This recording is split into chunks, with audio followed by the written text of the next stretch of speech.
Le réseau des chambres des experts européens département Afrique de l'Ouest, RCE-DAO, ouvre enfin ses bureaux à Abidjan.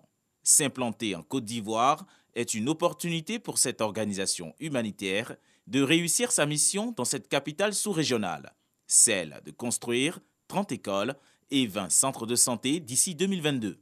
C'est le lieu pour moi de saluer la ténacité de toutes ces personnalités qui ont cru à mon combat et qui m'ont soutenu pour qu'ensemble, en s'appuyant sur les différentes ambassades de chaque pays respectif avec lesquels nous avons signé des accords de siège afin de lutter contre la pauvreté. Un accord de siège a été conclu le 19 septembre 2011 entre l'État de Côte d'Ivoire et le réseau des chambres des experts européens, RCE-DAO.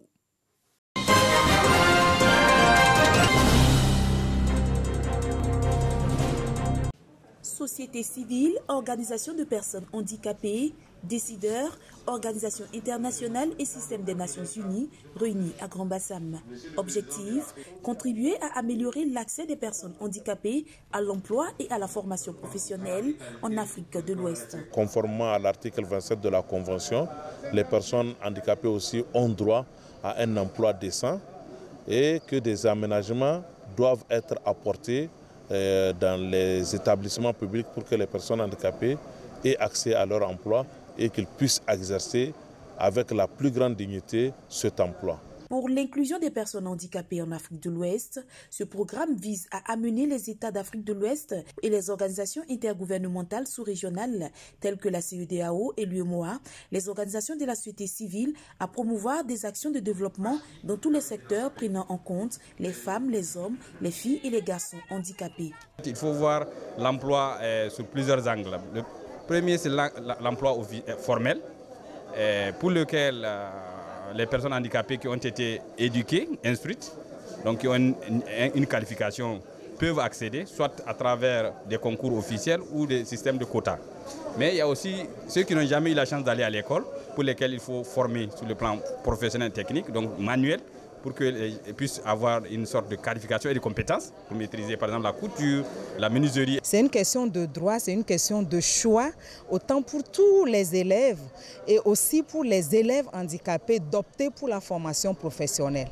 Alors, le challenge aujourd'hui, c'est comment rendre accessibles ces centres de formation pour l'accueil des jeunes handicapés afin qu'ils puissent, à la longue et à la fin de leur formation, bénéficier de l'emploi, que ce soit l'auto-emploi ou l'emploi salarial. Selon le rapport de l'OMS et de la Banque mondiale en 2011, plus d'1 milliard de personnes vivent dans le monde avec un handicap. Au moins 10% d'entre elles sont des enfants et 80% vivent dans des pays en développement.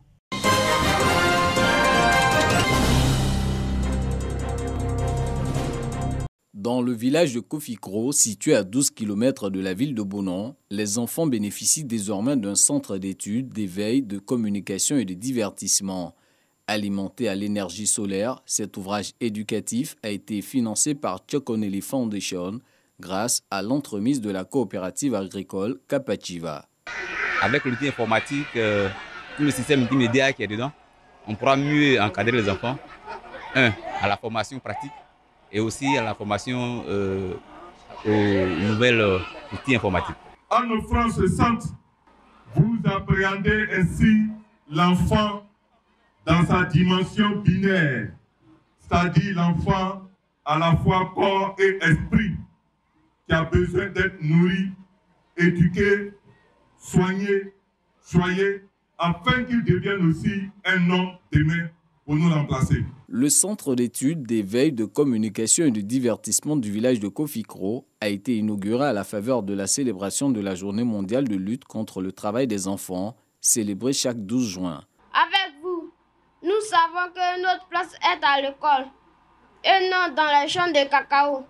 C'est bien, mais nous voulons davantage d'actions concrètes pour nous maintenir à l'école dans de meilleures conditions. L'appel des enfants de Kofikro a un écho favorable.